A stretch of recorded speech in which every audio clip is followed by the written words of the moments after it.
The door swung open. Marcus Webb's hand froze on the handle. Elena Ashford stood there, half-dressed, silk blouse clutched to her chest, bare feet on marble.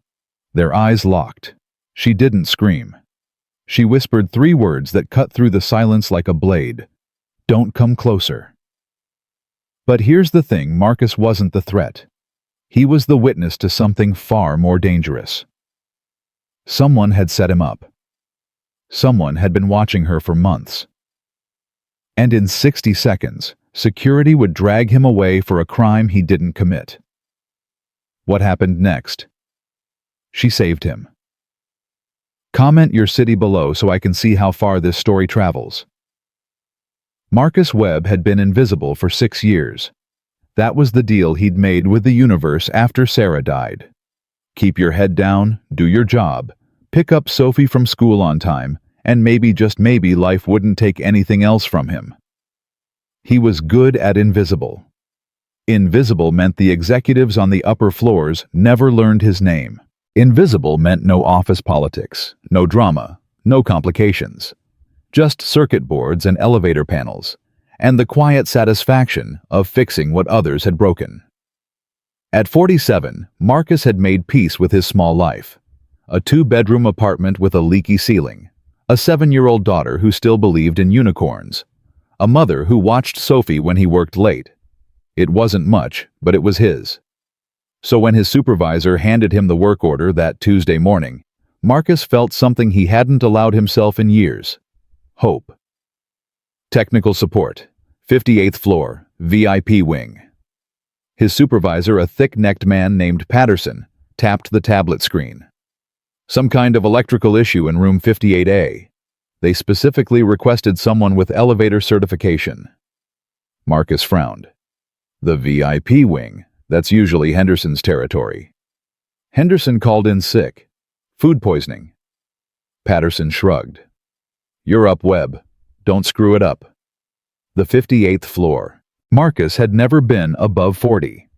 The upper floors were a different world. A world of Italian marble and fresh flowers, and people who made more in a day than he made in a year.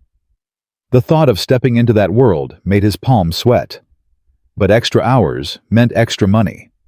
Extra money meant he could finally fix the leak in Sophie's bedroom ceiling before winter. Before the mold got worse.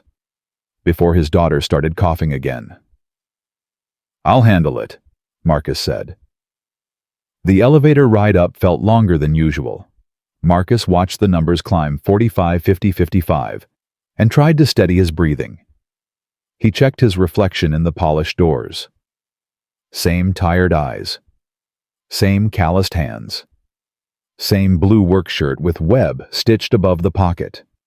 He didn't belong up here. Every cell in his body knew it. The doors opened onto a hallway that made him pause. The carpet was so thick his work boots sank into it. The walls were lined with artwork that probably cost more than his apartment. The silence was absolute, not the comfortable silence of an empty room, but the heavy silence of money. Marcus checked the work order again. Room 58A. He walked down the corridor, his footsteps muffled by the carpet, until he found the door. No nameplate.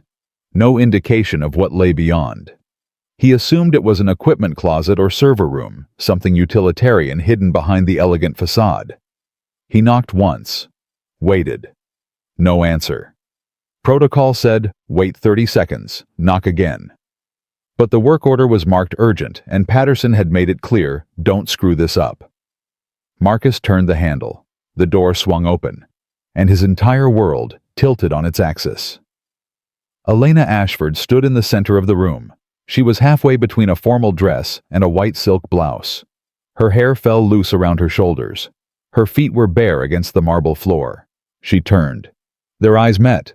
No scream, no fury, just a single crystallized moment of absolute shock, so complete that even the air seemed to hold its breath.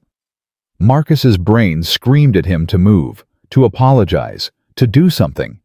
But his body had disconnected from rational thought. He stood frozen in the doorway, hand still on the handle, like a man who had accidentally stepped into another dimension and couldn't find his way back. 3 seconds, stretched into eternity. Then, Elena's fingers moved, instinctively, protectively pulling the blouse closed across her chest. Her voice came out thin, barely above a whisper. "Don't come closer." It wasn't anger. Marcus recognized that immediately.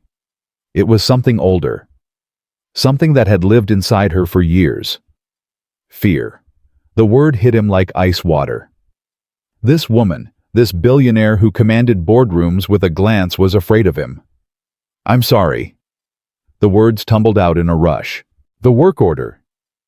I thought this was. I didn't know anyone was—" But before he could finish, the sharp wail of an alarm cut through the air.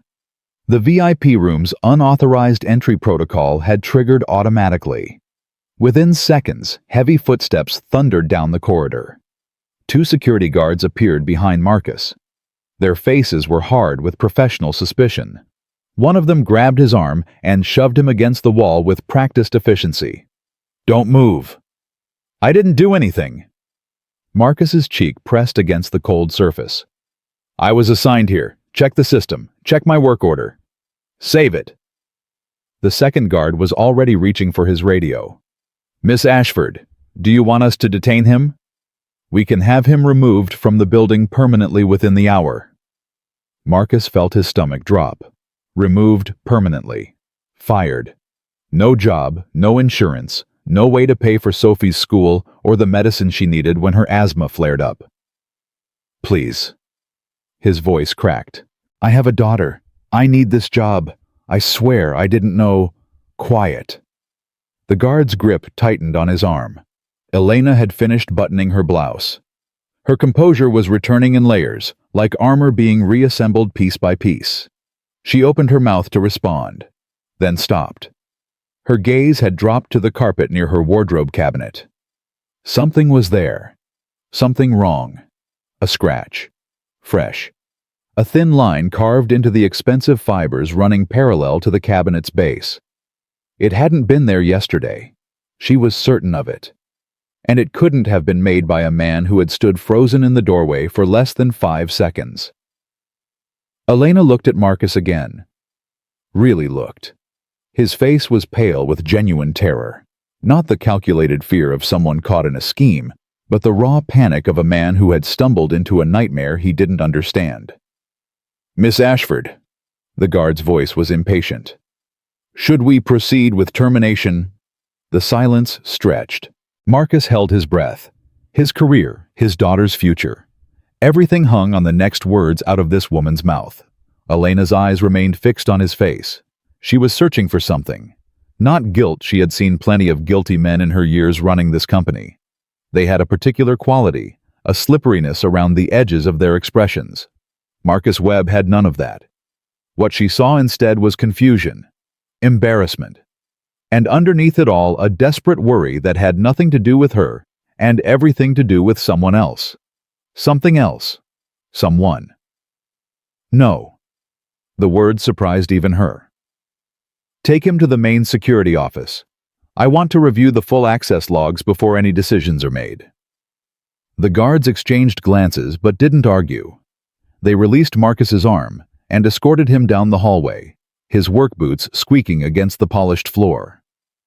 Marcus looked back once. Elena Ashford was standing in the doorway of room 58A watching him go. Her expression was unreadable, but something in her posture had shifted.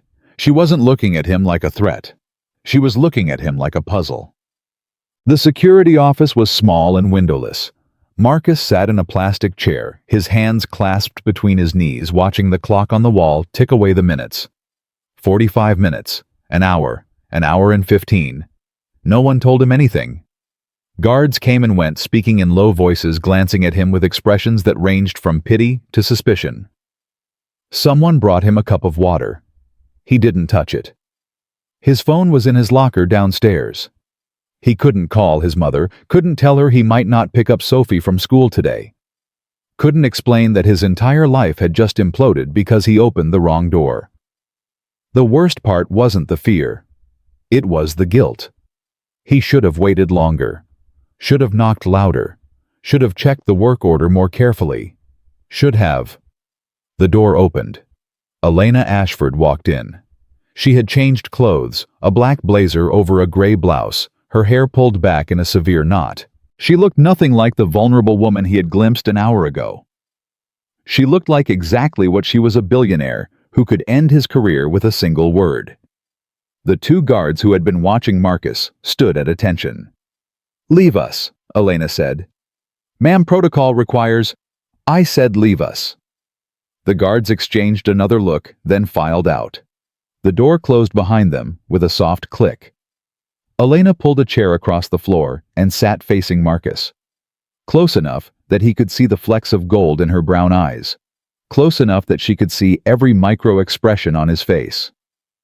"I'm going to ask you some questions," she said. "I need you to answer them honestly. Can you do that?" Marcus nodded. His throat was too dry for words. "Don't nod. Speak." "Yes." He cleared his throat. "Yes, I can do that." "Good." Elena leaned back slightly, crossing her legs. "Tell me exactly what happened from the beginning. Every detail. Don't leave anything out." So he did. The work order, the assumption about the equipment room, the knock that went unanswered, the decision to open the door. The moment he realized his mistake, the paralyzing horror that followed. Elena listened without interrupting. Her face gave nothing away. No anger, no sympathy, no indication of what she was thinking. When Marcus finished, she was quiet for a long moment. "You didn't know that room was mine," she said finally. It wasn't a question, but Marcus answered anyway. "No, I swear on my daughter's life I didn't know. The work order just said 58A technical support. I thought it was a server room or an equipment closet. I would never—" "I believe you." Marcus blinked. Of all the things he'd expected her to say, that wasn't one of them. You do? I've spent 15 years reading people in boardrooms, Mr. Webb. Liars have a particular quality. A rehearsed smoothness. You don't have it." She paused and something shifted in her expression. Something darker. "Also, the door was opened from the inside before you got there." The words hit Marcus like a physical blow. "What? Someone was already in that room. Someone triggered the release mechanism before you arrived. Someone wanted you to walk in at that exact moment." Marcus stared at her. His mind was spinning, trying to make sense of what she was saying. "Someone set me up. Someone set us both up." Elena's voice was flat, controlled, but he could hear the steel beneath it. "I don't know why yet. I don't know who, but I intend to find out." She stood, walked to the window, and looked out at the city below. For a moment, she seemed almost human, not a billionaire, not a CEO, just a woman carrying a weight she couldn't put down. "In the meantime," she said without turning around, "I need someone I can trust on that floor. Someone who isn't part of whatever game is being played. Someone who has no stake in company politics." She turned to face him. "Do you understand what I'm saying, Mr. Webb? You want me to stay? After what happened? What happened wasn't your fault." Her eyes held his. "And frankly, your reaction told me more about your character than 100 background checks ever could." Marcus shook his head slowly. "I don't understand. I walked into a room where I didn't belong. I saw you." He stopped, his face flushing. "How can you possibly want me anywhere near that floor?" Elena walked back to her chair and sat down. When she spoke again, her voice was quieter, almost soft. A different kind of man would have tried to use what he saw, would have made excuses or offers or threats, would have calculated how to leverage the situation. She met his eyes. "You just stood there looking like you wanted the floor to swallow you whole." Marcus felt heat rise to his cheeks. "I really did want that." For the first time, something that might have been a smile flickered across Elena's face. Small, brief, but real. "I know," she said. "That's why you're still employed." The meeting lasted another 20 minutes. Elena explained the terms. Marcus would be transferred to the VIP floor as dedicated technical support. Same pay, better hours, direct access to the security systems. His official job would be maintaining the infrastructure. His unofficial job would be watching for anything suspicious. Someone compromised my security, Elena said. Someone who knows my schedule, my habits, my routines. Until I find out who I need eyes I can trust. Marcus listened, still half convinced he was dreaming. This morning, he'd been worried about a leaky ceiling. Now he was being recruited as some kind of informal security asset by a woman worth billions. "There's something I need," he said finally. Elena raised an eyebrow. "You're negotiating with me, that takes nerve, Mr. Webb." "My daughter, Sophie." Marcus's voice was steady, but his hands weren't. "She's 7. Sometimes my mom can't pick her up from school and I don't have anyone else. If this job means longer hours, I need flexibility. I need to be able to leave if she needs me." He expected resistance. In his experience, rich people didn't understand that some things mattered more than work. But Elena just nodded. "Done. Bring her here if you have to. I'll make sure security knows she's welcome." Marcus stared at her. "Just like that. Mr. Webb, I may not have children, but I understand priorities." Something flickered in her eyes, something almost like pain. "Your daughter comes first. That's not negotiable, for either of us." She stood signaling the end of the meeting. "Report to the 58th floor tomorrow at 8. Ask for Thomas Chen, he's the head of VIP security. He'll get you oriented." Marcus stood too. His legs felt unsteady, like he'd just stepped off a boat after a long voyage. "Miss Ashford." She paused at the door. "Thank you for believing me, for not—" He searched for the right words. "For not treating me like I was guilty until proven innocent." Elena was quiet for a moment. When she spoke, her voice was barely above a whisper. "Someone did that to me once. Assumed the worst. Didn't wait for the truth." Her hand rested on the door handle. "I learned how it feels. I try not to do it to others." She opened the door and was gone before Marcus could respond. He stood alone in the security office, his mind racing. The day had started with a work order and ended with what? A job offer. An alliance. Something he couldn't quite name. His phone. He needed to call his mother. Tell her everything was okay. Tell her he'd pick up Sophie on time after all. But as he walked to the elevator, one thought kept circling in his head. The door was opened from the inside. Someone had been in that room before him. Someone had wanted him to walk in at exactly the wrong moment. Someone had wanted Elena Ashford exposed, literally or figuratively. Who and why did he dad? Marcus's mother was waiting in the lobby when he finally retrieved his phone and called her.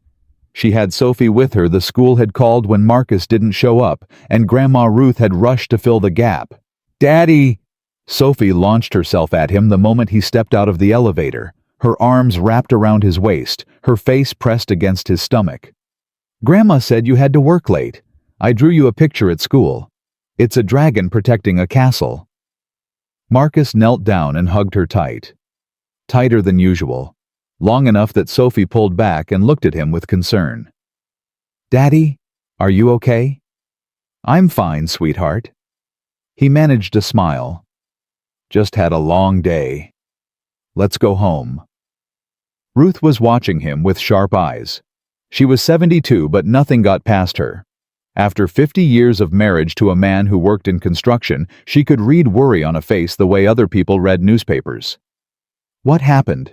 she asked quietly as they walked toward the exit. "Nothing, just a mix-up at work. It's sorted now." Liam Marcus Webb. She only used his full name when she knew he was lying. "I've been your mother for 47 years. Try again." Marcus glanced at Sophie, who was skipping ahead toward the revolving doors. "Later, Mom. I promise. When little ears aren't listening." Ruth pursed her lips but nodded. "Dinner at my place tonight. You'll talk then." It wasn't a question. That night, after Sophie was asleep in the spare bedroom at Ruth's apartment, Marcus sat at his mother's kitchen table, and told her everything. The work order, the door, Elena Ashford, the security investigation, the job offer. Everything except the part about seeing Elena half-dressed. Some things a man didn't tell his mother. Ruth listened without interruption, her hands wrapped around a cup of tea that had long gone cold. When he finished, she was quiet for a long moment. "This woman," she said finally. "This Elena Ashford. You said she believed you, just like that." "Yeah. She said she could tell I wasn't lying." "And she offered you a job, a better job, on the spot." "Yeah." Ruth sipped her cold tea, her eyes never leaving his face. "Why?" Marcus frowned. "What do you mean, why?" "She said she needed someone she could trust." "Marcus." His mother set down her cup. "In 63 years, I've learned one thing about rich people. They don't do anything without a reason, and they don't trust anyone without a cost. You think she's playing me. I think there's something you're not seeing, or something she's not telling you." Ruth reached across the table and took his hand. "Be careful. That's all I'm saying. You've got Sophie to think about. You can't afford to get caught up in whatever game is being played in that tower." Marcus nodded, but his mind was elsewhere. He was thinking about the way Elena's voice had trembled when she said, "Don't come closer." The fear in her eyes. The scratch on the carpet that shouldn't have been there. The door was opened from the inside. Someone had been watching her. Someone had known exactly when she would be vulnerable. Someone had sent him into that room as a witness or a patsy. Why? The next morning, Marcus reported to the 58th floor at 7:45, 15 minutes early because that's who he was. Thomas Chen met him at the elevator. He was a compact man in his 50s with the quiet competence of someone who had seen everything and could handle anything. "Webb, right, Miss Ashford told me you'd be coming." Chen shook his hand with a grip that was firm but not aggressive. "Come on, I'll show you around." The VIP floor was even more impressive in daylight. The artwork Marcus had noticed yesterday turned out to be worth millions. Chen told him casually like it was no big deal. The conference rooms had bulletproof glass. The private offices had biometric locks. "Miss Ashford's suite is at the end of the hall," Chen said. "Room 58A is her private changing room, adjacent to her main office, off-limits to everyone except her personal assistant and cleaning staff." Marcus nodded, his jaw tight. "The work order I got yesterday, it said 58A, technical support." Chen's expression didn't change, but something flickered in his eyes. "I know. I pulled the logs this morning." He lowered his voice. "That work order wasn't generated by our system, Webb. It was injected from outside. Someone used a deactivated employee account to create it." Marcus felt cold. So it was definitely a setup. "Looks like it." Chen glanced around, making sure they weren't overheard. "Miss Ashford asked me to keep this quiet. Official story is the work order was a system glitch. But between you and me, someone's playing a dangerous game." "Who?" Chen shook his head. "That's what we're trying to find out. In the meantime, you report anything unusual directly to me. Anything. Understand?" "Yes, sir." Chen studied him for a moment, then nodded. "Miss Ashford trusts you. That's rare. Don't make her regret it." He walked away, leaving Marcus alone in the corridor. Marcus looked down the hall toward room 58A. The door was closed, innocent-looking. Just a door. Just a room. But behind that door, something had started. Something that would change everything. He just didn't know it yet. The first week was uneventful. Marcus settled into a routine, checking systems, running diagnostics, monitoring the security infrastructure that someone had compromised. He saw Elena Ashford only in passing, a glimpse of her walking to a meeting. A brief nod in the elevator, nothing more. She was different on her own turf. Colder, more controlled. The vulnerability he had glimpsed in that first moment was locked away behind walls of steel. But sometimes when she didn't know he was watching, Marcus caught something else. A weariness around her eyes. A tension in her shoulders that never quite relaxed. The careful way she positioned herself in rooms always near an exit, always with her back to a wall. He recognized those habits. He had seen them in veterans coming back from war zones, in survivors of things they couldn't talk about. Elena Ashford was surviving something. He just didn't know what.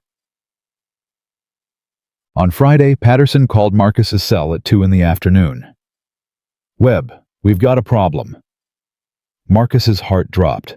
"What kind of problem?" "Your mother called.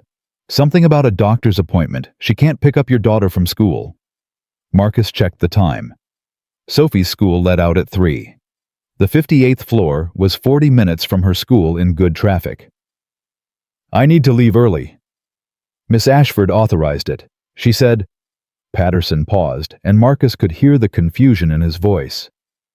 "She said to tell you to bring your daughter back here if you need to, that there's a conference room she can use." Marcus blinked. "She said that, word for word. I don't know what's going on up there, Webb, but whatever you're doing, keep doing it." Marcus made it to Sophie's school with 3 minutes to spare. She ran to him with her backpack bouncing, her face lit up with the uncomplicated joy of a child who didn't know how close her father had come to losing everything. "Daddy, guess what? I got a gold star in reading today." "That's amazing, sweetheart." He scooped her up, holding her tight. "I'm so proud of you." "Are we going home?" Marcus hesitated. "Actually, we need to go back to Daddy's work for a little while. Is that okay? There's a room where you can draw." Sophie's eyes went wide. "The big building? With all the shiny floors?" "That's the one." "Can I see the top? Can I see the whole city?" "We'll see, sweetheart. We'll see." What? The security guard in the lobby looked skeptical when Marcus walked in with a 7-year-old, but a quick call to Thomas Chen cleared them through. They rode the elevator up to 58, Sophie pressing her nose against the glass walls, watching the city shrink below them. "It's like being a bird," she whispered. "A really high-up bird." "The highest," Marcus agreed. The conference room Chen directed them to was bigger than Marcus's apartment.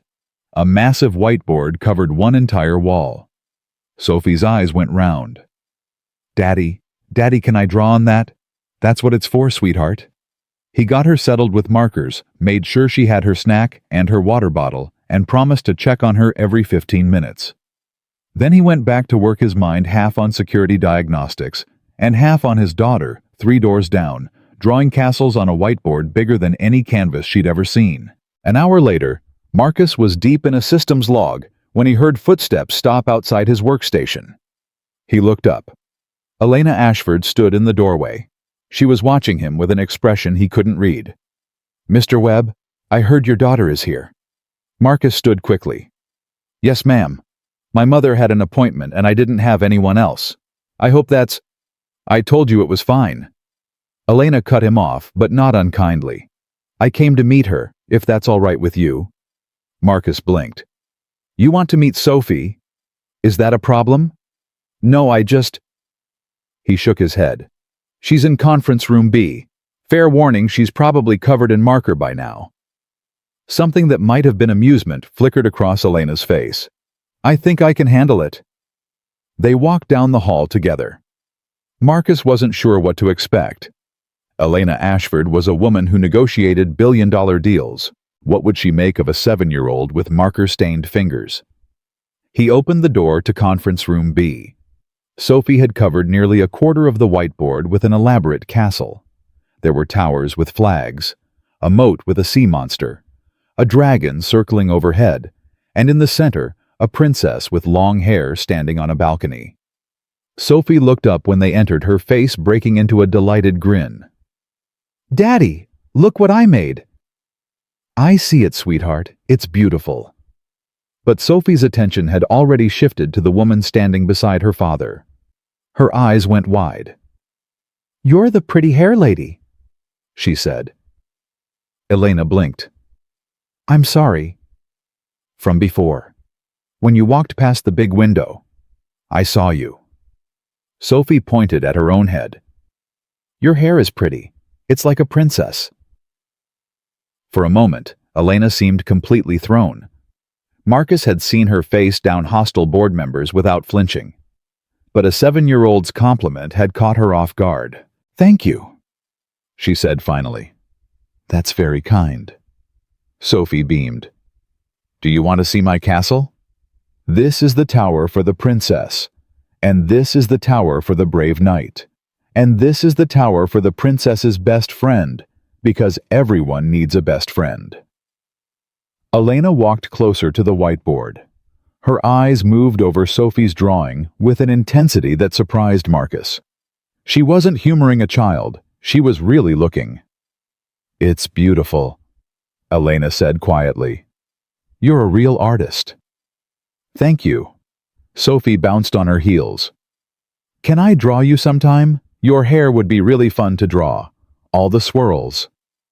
Elena's expression shifted, softened.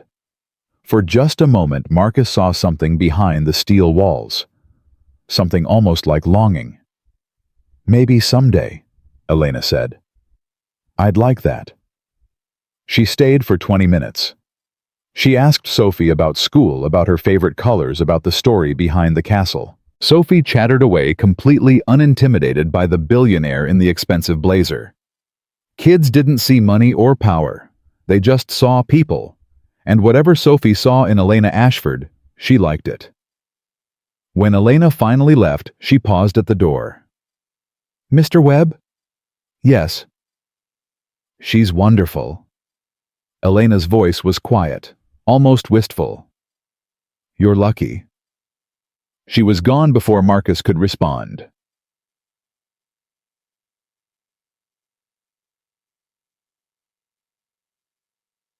On the drive home, Sophie was quiet. Unusual for her normally, she talked non-stop about her day, her drawings, her friends, everything and nothing. Daddy? She said finally. Yes, sweetheart. Is that lady lonely? Marcus gripped the steering wheel. What makes you say that? She looked at my castle the way you look at pictures of Mommy.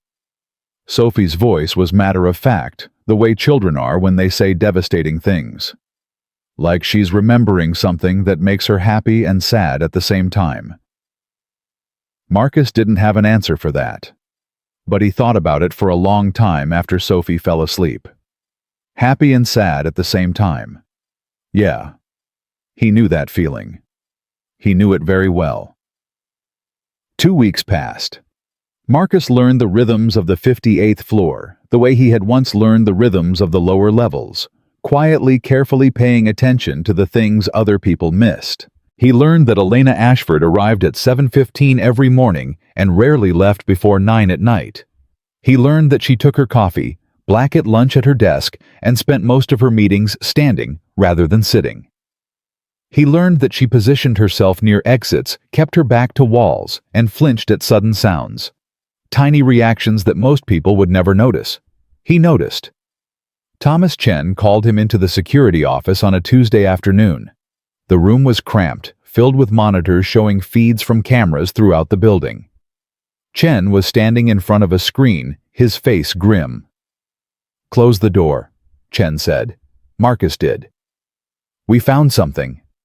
Chen tapped the keyboard and a video feed appeared on the screen.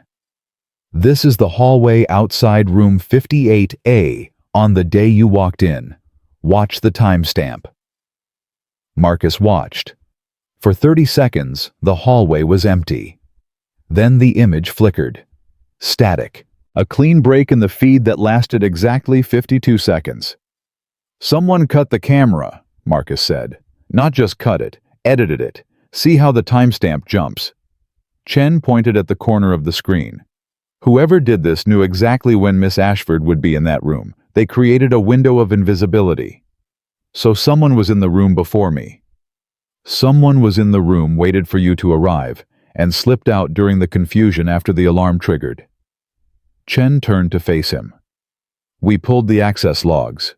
The door was opened from the inside at 14:07. You didn't arrive until 14:08.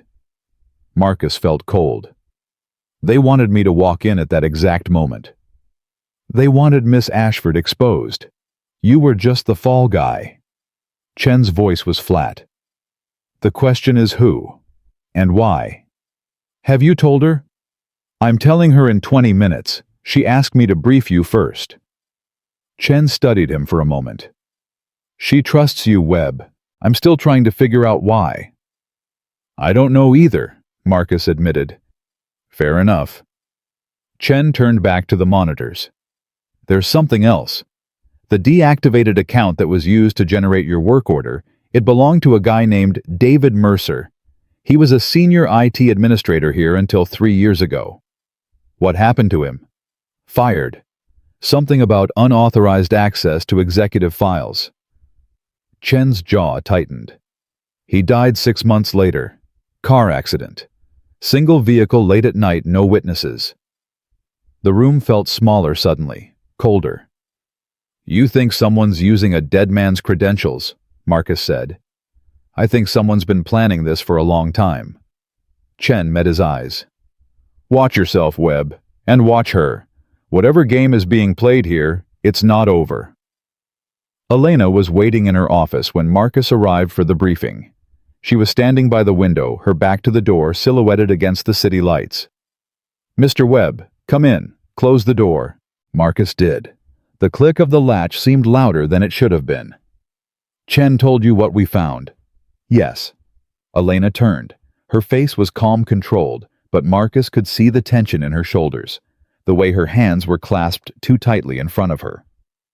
"Someone's been watching me," she said. "Someone who knows my schedule, my habits. Someone who's been planning this for months, maybe years. The IT guy, Mercer. Chen said he died." "He did, but someone has his access codes." Elena walked to her desk, but didn't sit. "Whoever set this up wanted me vulnerable. They wanted a witness. They wanted—" She stopped. Her jaw tightened. "They wanted what?" Marcus asked quietly. For a long moment, Elena didn't answer. Then she walked past him to the door, checked the hallway, and closed it again. "What I'm about to tell you doesn't leave this room." "Okay." "I mean it, Mr. Webb. Not your mother, not your daughter, not anyone." "I understand." Elena took a breath, then another. When she spoke, her voice was different, quieter, older. 3 years ago, I was at an industry conference, a tech summit in San Francisco. I was one of the keynote speakers. Marcus waited. There was a shared changing area for speakers, private supposedly. I was getting ready for my presentation when someone came in. Her hands had curled into fists at her sides. A man I had worked with for years, someone I trusted, someone I had considered a friend. The air in the room changed. Marcus felt it pressing against his chest. He decided he was entitled to something I had never offered. Elena's voice was steady, but her knuckles were white. He didn't succeed. Not completely, but he succeeded enough. Marcus didn't move, didn't speak.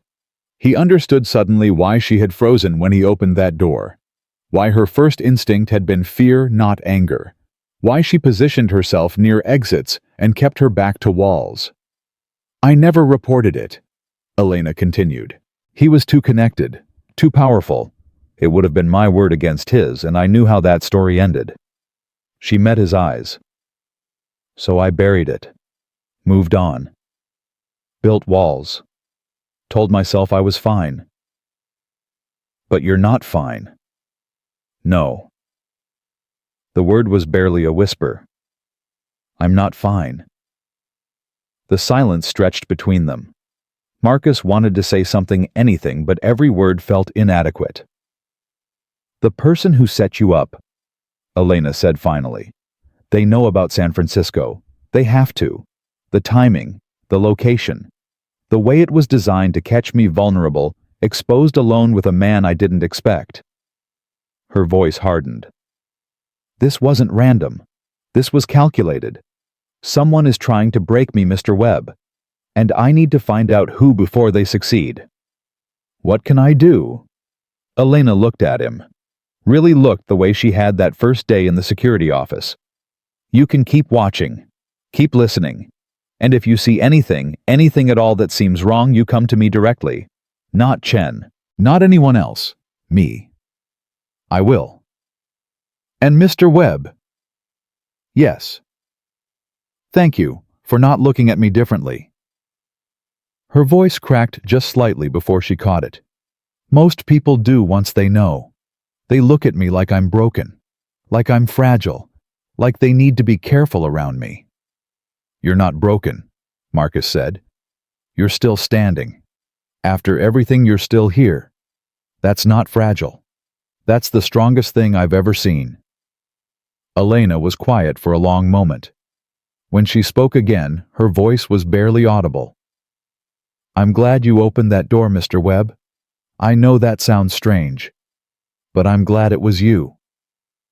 She turned back to the window, and Marcus understood he was dismissed. He walked to the door, his hand on the handle, when her voice stopped him. Marcus! He turned. She had never used his first name before. The man from San Francisco. His name was Richard Vance. Her eyes were fixed on the city lights. He's on my board of directors now. Has been for 2 years. The door felt heavy in Marcus's hand. He's here. In this building. Not often, but yes, he's here. Elena's reflection in the window was ghost-like translucent. And I smile at him in meetings. Shake his hand. Pretend nothing happened. Because that's what survivors do, Mr. Webb. We pretend. Marcus left without another word. But the name burned in his mind like a brand. Richard Vance. He would remember it. The weeks that followed were tense. Marcus threw himself into his work monitoring security systems with an intensity that bordered on obsession. Every anomaly, every glitch, every unexpected access attempt, he logged it, analyzed it, reported it to Elena directly. They developed a routine. Every evening at 6, Marcus would stop by her office with a summary of the day's findings. Most days, there was nothing significant. But the meetings continued anyway, stretching from 5 minutes to 10 to 20. They talked about security, about the investigation, about the frustrating lack of progress in identifying who was behind the setup. But they also talked about other things. Elena asked about Sophie, about Ruth, about Sarah, Marcus's wife, dead 3 years now from the cancer that had eaten her from the inside out. I'm sorry, Elena said the first time he told her. I didn't know. Why would you? It's not in my employee file. How old was Sophie when it happened? 4. She doesn't remember much, just that Mommy was sick and then Mommy was gone. Marcus's voice was steady, but his hands weren't. Sometimes I'm grateful for that she doesn't remember the worst parts. And sometimes I hate it, because she's forgetting her mother piece by piece, and there's nothing I can do to stop it. Elena was quiet for a long moment. I lost my father when I was 12, she said finally. Heart attack. No warning. He was there at breakfast, and by dinner, he was gone. I'm sorry. It was a long time ago. She paused. But I still remember exactly what he smelled like. Old Spice and coffee and something else I could never identify. I'd forgotten his voice by the time I was 15. Forgotten his face by 20. But I never forgot how he smelled. She looked at Marcus with something like recognition. Grief is strange that way. The things we keep. The things we lose. Yeah, Marcus said. It is. The conversation shifted after that. Something had opened between them, a door neither of them had meant to unlock. They were no longer just employer and employee, investigator and witness. They were two people who understood loss. Two people who had learned to carry weight alone. It wasn't romance. Marcus wouldn't have called it that. It was something quieter, deeper. The recognition of a kindred spirit. But it was dangerous. He knew that. The lines between them were already blurred. Every evening meeting, every shared confidence, every moment of vulnerability, They were building something neither of them could afford. He should have stepped back, should have maintained professional distance, should have remembered that she was a billionaire, and he was a maintenance worker, and the gap between their worlds was too vast to bridge. He didn't step back. Neither did she. Sophie came to the office again 3 weeks after the first time. Ruth had another appointment, and Marcus had no choice. This time, Elena was waiting for them. "Sophie." She knelt down to the girl's eye level the way she had before. "I heard you're coming to visit today. I had them set up the big conference room with the good markers. The ones that don't dry out." Sophie's face lit up. "The whole wall. The whole wall. And when you're done, I want to see what you made." She spent 2 hours with Sophie that afternoon. Not just checking in. Actually sitting with her, asking about her drawings, listening to her stories about school and friends and the cat she wanted, but Daddy said they couldn't afford. Marcus watched from the doorway, something tightening in his chest. Elena was different with Sophie. Softer. More present. The armor she wore with everyone else seemed to dissolve in the presence of a 7-year-old with marker-stained fingers. "She drew a unicorn protecting the castle this time," Elena told him later in her office. "A unicorn with wings and a sword. She said it was for fighting the bad guys who try to hurt the princess. She has a big imagination. She has a good heart." Elena's voice was quiet. "You're raising her well, Marcus. She's kind. In my experience, kindness is rare." "She gets it from her mother." "I doubt that." Elena met his eyes. "I think she gets it from you." Marcus didn't know what to say to that, so he said nothing. But something warm settled in his chest, and it stayed there long after he left. The storm came on a Thursday. The forecast had predicted rain, but what arrived was something else entirely. A wall of black clouds rolling in from the east, lightning splitting the sky every few seconds, thunder so loud it shook the windows. Marcus was running diagnostics on the backup generators when the power failed. The lights flickered once, twice, and then died entirely. Emergency strips along the baseboards glowed red for a moment, then those went dark too. The silence was absolute. No hum of ventilation. No distant elevator chimes. Just the rain hammering against the windows, and the darkness pressing in from all sides. Marcus pulled out his phone and switched on the flashlight. The generator room was 2 floors down. He should go there, check the systems, figure out what had failed. But something made him turn toward the executive wing instead. An instinct, a whisper of worry he couldn't explain. He found her in conference room B. The door's electronic lock had engaged when the power failed, trapping her inside. He could hear her through the heavy wood, not screaming, not calling for help, just breathing, fast, shallow, the ragged rhythm of barely contained terror. "Elena." He kept his voice calm, steady. "It's Marcus. Can you hear me?" No response, just that rapid breathing. "I'm going to get you out. Give me 1 minute." He found the manual override panel beside the doorframe and pried it open with his multi-tool. Emergency release. He pulled the lever, heard the lock disengage, and pushed the door open. The flashlight beam found her in the corner. Elena Ashford, billionaire CEO woman who commanded boardrooms with a glance, was pressed against the wall with her knees drawn to her chest, her eyes squeezed shut, her whole body trembling. Marcus understood immediately. The darkness. The trapped space. The loss of control. Every trigger her trauma had installed was firing at once. He approached slowly the way you would approach a wounded animal. "Elena, it's me. You're safe. No one's going to hurt you." Her eyes opened, but they weren't seeing him. They were seeing something else entirely. Some other room. Some other darkness. Some other man who hadn't meant her well. "I can't." Her voice was a thread. "I can't breathe. I can't." Marcus knelt in front of her. Slowly giving her time to pull away, he placed his hands on her shoulders. The contact seemed to anchor her, draw her back from wherever her mind had gone.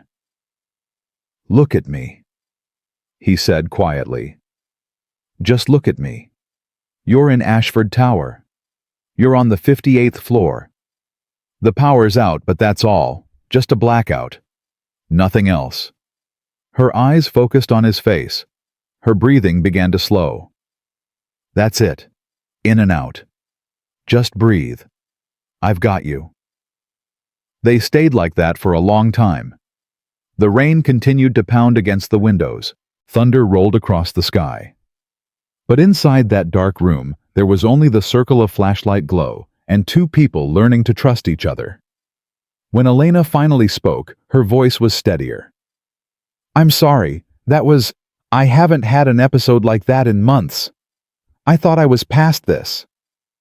You don't have to apologize. Marcus's hands were still on her shoulders. He hadn't noticed until now that he was still holding her. He also hadn't noticed that she hadn't asked him to let go. Trauma doesn't follow a schedule, he said. It shows up when it wants.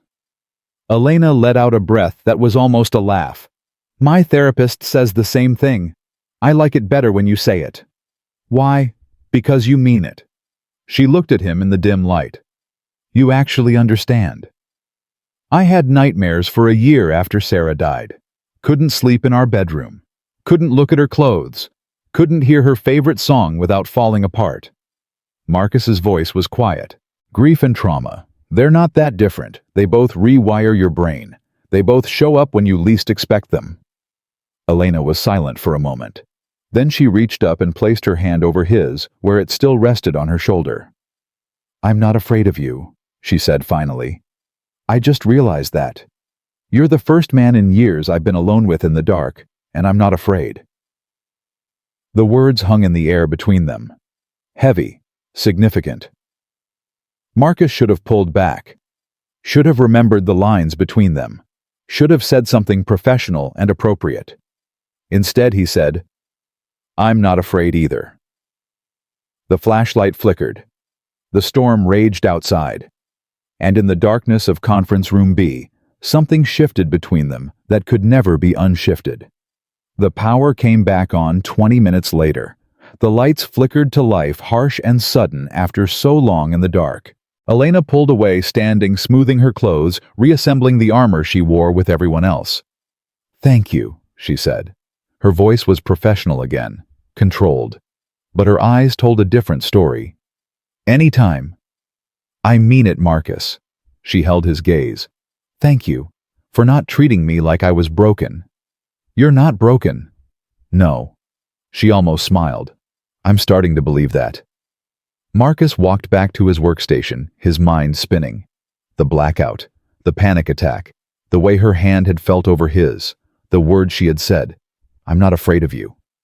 He had meant what he said. He wasn't afraid either. Not of being close to her, not of wanting to protect her. But he was afraid of something else now. He was afraid of how much he was starting to feel. The days after the blackout were different. Marcus felt it in the way Elena looked at him now, not as an employee, not as an asset, but as something else. Something neither of them had named. Their evening meetings continued, but the professional distance had evaporated. They talked about the investigation, yes, but they also talked about everything else. Childhood memories, regrets, dreams they had abandoned. The small, quiet things that people only share with those they trust. Marcus found himself looking forward to 6 o'clock in a way he hadn't looked forward to anything in years. The walk down the corridor to her office. The moment she looked up from her desk and something in her face softened. The hour they spent together, sometimes talking, sometimes just sitting in comfortable silence. It was dangerous. He knew that. But knowing and stopping were two different things. Sophie noticed the change first. Daddy, you smile more now, she said one evening while he was tucking her into bed. Do I? Uh-huh. Like before. Like when Mommy was here. Marcus's chest tightened. I'm just happy, sweetheart. Work is going well. Is it because of the pretty hair lady? He didn't answer. But Sophie was 7, not stupid. She grinned up at him with her mother's knowing smile. I like her, Sophie said. She listens when I talk. Most grown-ups don't really listen. They just wait for me to stop. She's a good listener, Marcus agreed. She's lonely, though. I can tell. Sophie's voice was matter-of-fact. But I think she's less lonely now. I think we help. Marcus kissed her forehead and turned off the light, but her words stayed with him long after she fell asleep. I think we help. Maybe they did. Maybe that was dangerous too. 3 weeks after the blackout, Marcus arrived at work to find Thomas Chen waiting by his workstation. The security chief's face was grim. We need to talk. My office. Now. Marcus followed him without question. Chen's tone left no room for discussion. The security office was crowded with monitors, all showing different feeds from throughout the building. Chen closed the door and turned to face him. We found something. His voice was low. Something bad. The investigation. Worse. Chen pulled up a file on his computer.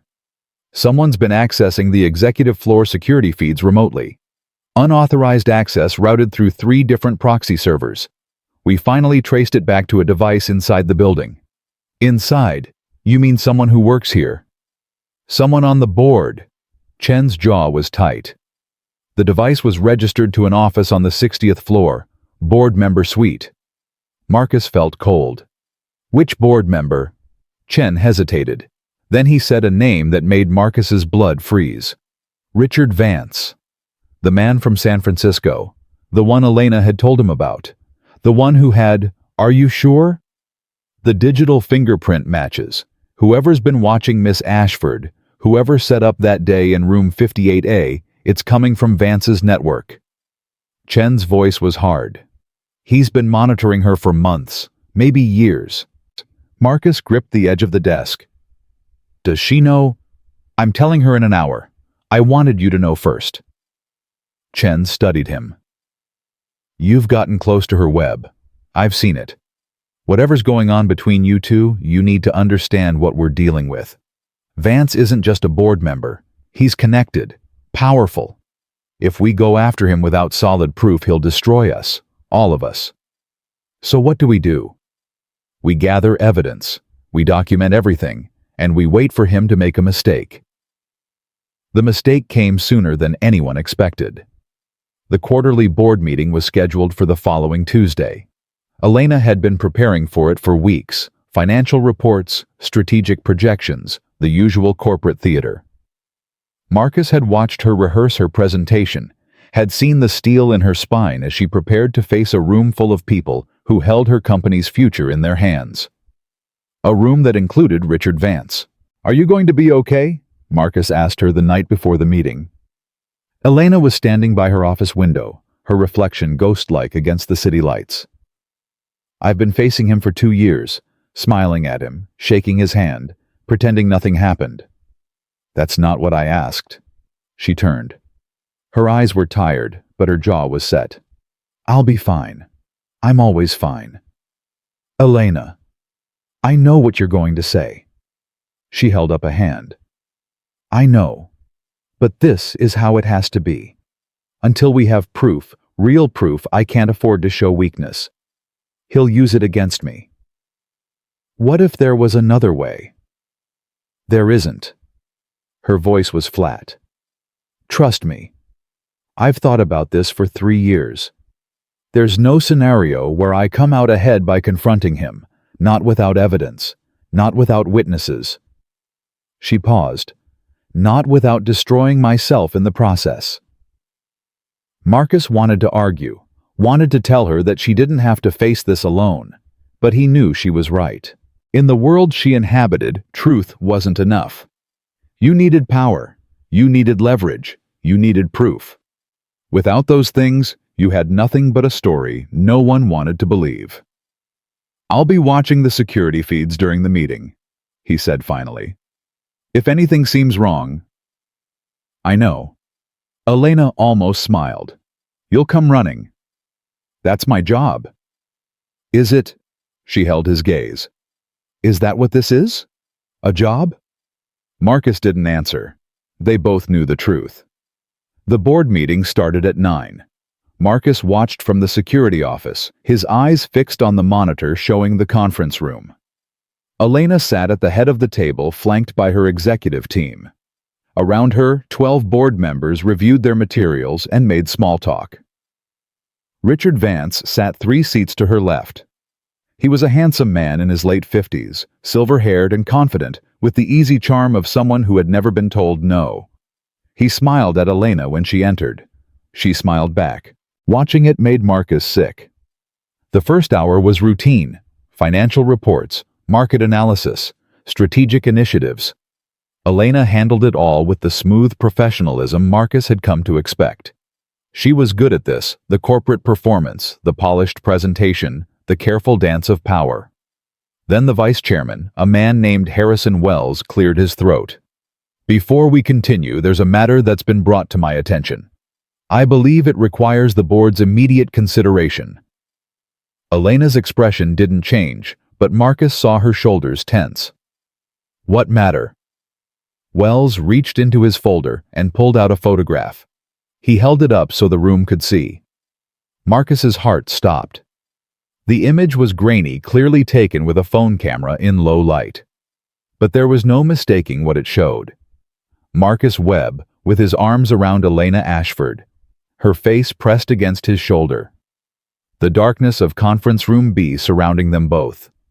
The blackout. Someone had been watching. Someone had been waiting. "This was sent anonymously to several board members this morning," Wells said. His voice was carefully neutral, but his eyes were sharp. "It appears to show our CEO in a compromising position with a maintenance worker." The silence in the room was deafening. Marcus watched Elena's face on the monitor. She had gone pale, but her expression remained composed. Her hands, hidden beneath the table, were clenched into fists. "I'm sure there's an explanation," Wells continued. "But given recent concerns about company image, I think we need to address this directly." "Where did you get this?" Elena's voice was steady. "As I said, it was sent anonymously. And you chose to bring it to a board meeting, without speaking to me first. The integrity of company leadership is a board matter." Wells's tone was sanctimonious. "Perhaps you'd like to explain the context." Marcus watched the board members' faces. Some looked uncomfortable, others looked hungry. And Richard Vance was watching Elena with an expression that made Marcus want to put his fist through the screen. Satisfaction. That's what it was. The quiet satisfaction of a predator watching its prey stumble into a trap. He did this. Marcus was certain of it now. Vance had orchestrated everything. The setup in room 58A. The photograph. The anonymous delivery. All of it designed to destroy Elena without getting his own hands dirty. On the monitor, Elena was silent. The board waited. She had 2 choices. Marcus could see them both playing out in his mind. She could minimize. Spin some story about professional boundaries and unfortunate optics. Throw Marcus under the bus to protect herself. Sacrifice him to survive. Or she could tell the truth. All of it. The trauma she had hidden. The vulnerability she had never shown. The reason a man's arms around her in the dark was not a scandal, but a lifeline. Marcus watched her face, watched the war behind her eyes. "Please," he thought. "Please don't protect me. Not like this." Elena stood. "I'll explain," she said. Her voice was quiet, but clear. "But not to protect myself. To protect someone who doesn't deserve to be dragged into whatever game is being played here." She looked around the room, meeting each board member's eyes in turn. 3 years ago, I was at an industry conference. I was preparing for a keynote speech in a shared changing area when a man I trusted, a colleague, someone I had known for years, decided he was entitled to something I never offered. The room went still. He didn't succeed completely, but he succeeded enough. Elena's voice didn't waver. He left marks that took months to fade. He left scars that will never fade.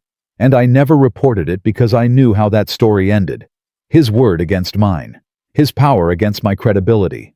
I buried it and moved on. Marcus watched Richard Vance's face. The satisfaction had drained away, replaced by something harder. Wariness. Fear. Ever since then, Elena continued, I've had what therapists call hypervigilance. Closed doors trigger panic. Unexpected sounds make me freeze. Being alone with men I don't trust makes my body react before my brain can catch up. She picked up the photograph from the table. This image was taken during a blackout 3 weeks ago. A power failure trapped me in a conference room. The darkness, the locked door, the loss of control, every trigger I have fired at once. I had a panic attack, a severe one. She looked at the photograph, then set it down. The man in this image found me. He talked me through it. He stayed with me until I could breathe again. He did nothing inappropriate. He showed compassion to someone in crisis. And if this board decides to punish him for that, you'll have my resignation within the hour. No one moved. No one spoke. Elena's eyes swept the room again, and this time they landed on Richard Vance. Furthermore, I want to know who took this photograph, because whoever did has been monitoring my movements without authorization. That's a security breach I intend to prosecute to the fullest extent of the law. Something flickered across Vance's face, too quick to catch, but Marcus saw it. Fear. This meeting is adjourned, Elena said. When we reconvene, I expect a formal apology to be issued to Mr. Webb for the damage this photograph has caused to his reputation. She gathered her materials and walked toward the door. As she moved, her sleeve caught on the edge of the table. For just a moment, the edge of a bruise was visible against her collarbone. Faded. Old. But unmistakable. The board members saw it. Their faces changed. Elena didn't look back. She walked out of the room with her head high, leaving silence in her wake. Marcus was waiting outside her office when she arrived. He didn't know what to say. What words could possibly be adequate for what she had just done? You heard, Elena said. It wasn't a question. I watched. The security feed. Of course you did. She unlocked her door and walked inside. He followed. The office felt different now, smaller, more intimate, like the walls had drawn closer together. You didn't have to do that, Marcus said. Defend me like that. Tell them about... Yes, I did. Elena's voice was fierce. They were going to crucify you for being kind to me, for helping me when I was falling apart. I refused to let that happen. But your reputation, your privacy, everything you told them, was the truth. She turned to face him. I'm tired of hiding, Marcus. I'm tired of pretending. I've spent 3 years building walls and all it's done is trap me inside them. Elena, do you know what I thought when Wells held up that photograph? She stepped closer. I thought they're going to take him away from me. This man who sees me really sees me and isn't afraid. They're going to punish him for helping me, and I'll be alone again. Her voice cracked. I couldn't let that happen. I don't care about my reputation. I don't care what the board thinks. The only thing I care about... She stopped. Her eyes were bright with tears she refused to let fall. The only thing you care about, what? Marcus asked quietly. You. The word was barely a whisper. I care about you. And I know I shouldn't. I know there are 1,000 reasons why this is impossible. But I can't stop. I've tried, and I can't. Marcus closed the distance between them. His hands found her shoulders the way they had in the dark of Conference Room B. I'm not going anywhere, he said. You didn't make a mistake. You trusted the right person. How do you know? Because I feel the same way. He held her gaze. I've been trying to pretend this is just a job, just professional concern. But it's not. It hasn't been for a long time. Elena let out a breath that was half laugh, half sob. We're both terrible at this, she said. Yeah, we are. For a moment they just stood there, close enough to touch, close enough to close the gap entirely. Then Elena's phone rang. She stepped back, wiping her eyes, and answered it. Marcus watched her face change as she listened. When? She said. How much? Yes, I understand. We'll be right there. She hung up. That was Chen, she said. They found something. A device hidden in Vance's office, recording equipment. They're pulling the files now. The evidence they needed. Finally.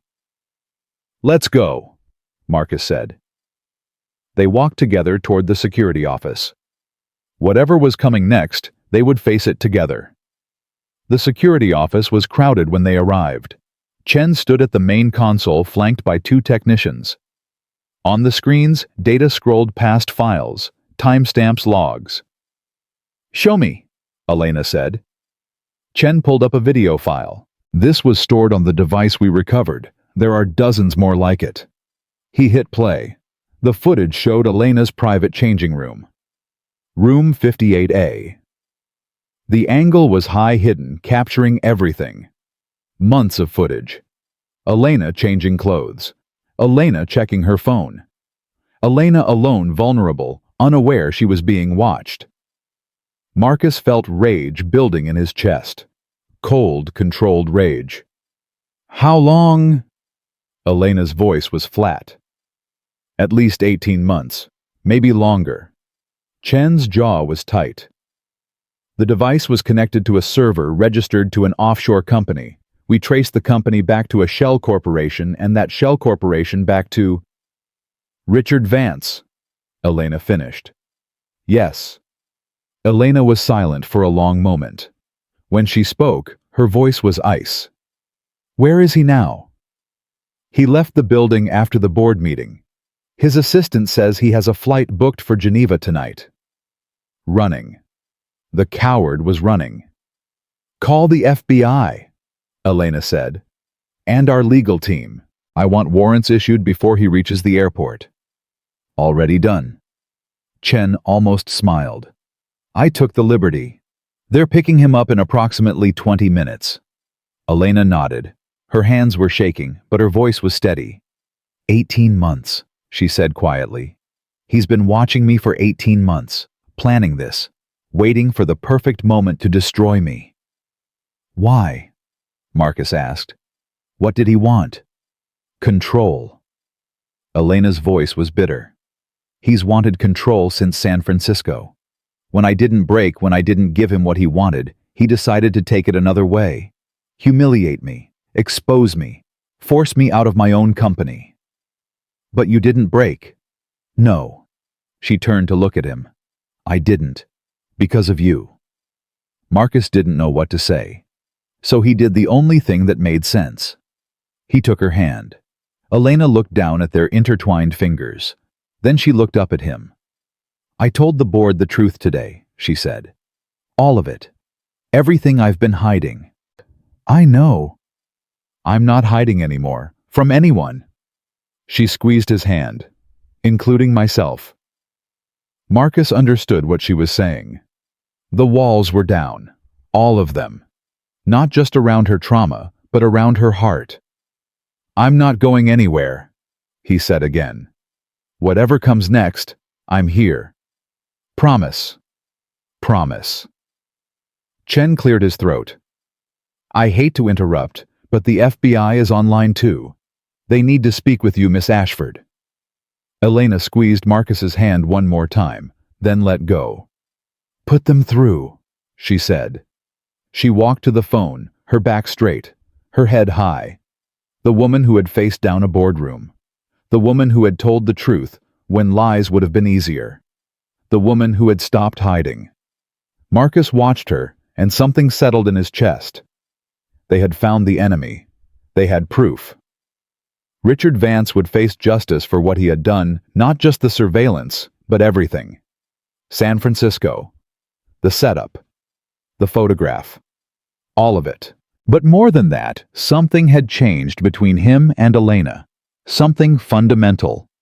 The lines they had been so careful not to cross had been erased. Whatever came next, they would face it together.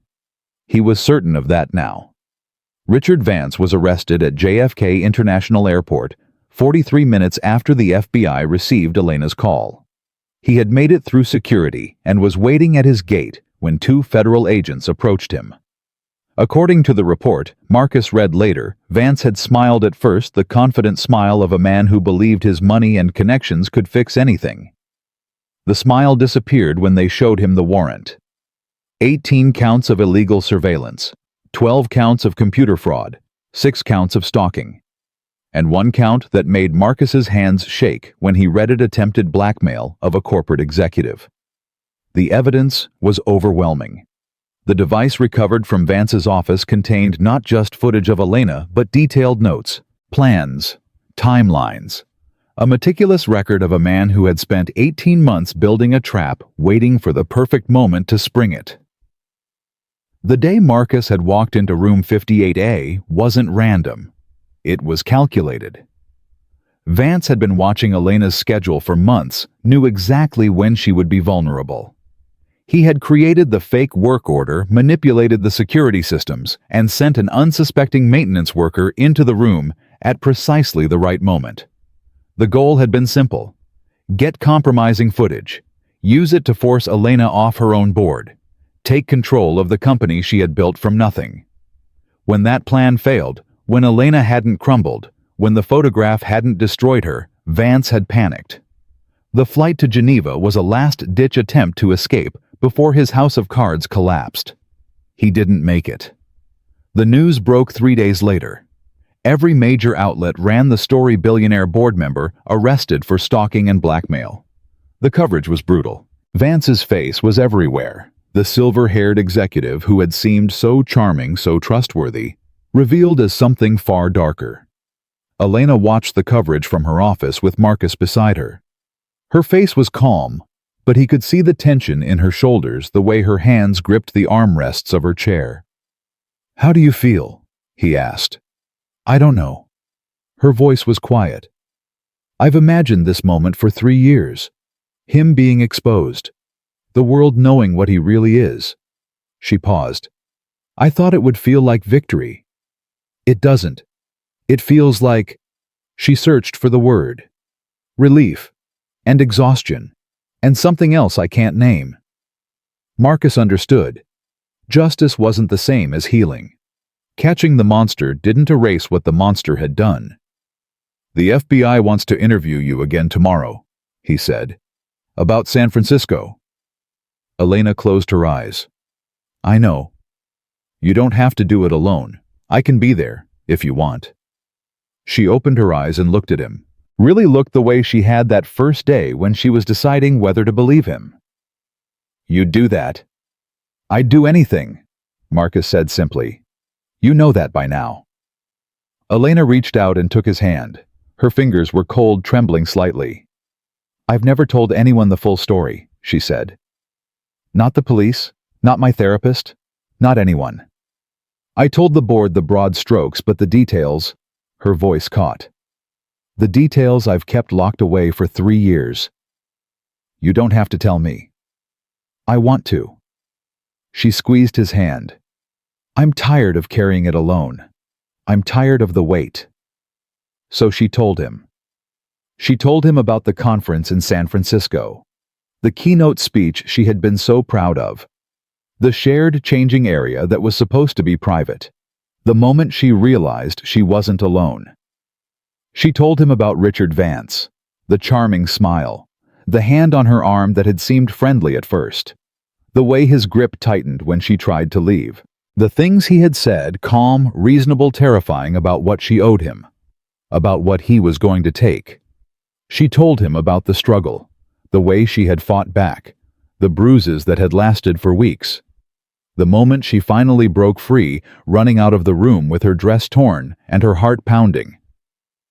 She told him about the aftermath, the decision not to report it, the shame she still carried even though she knew intellectually that none of it was her fault, the nightmares that came for months, the way she flinched at unexpected sounds, avoided closed spaces, built walls so high that no one could ever get close enough to hurt her again.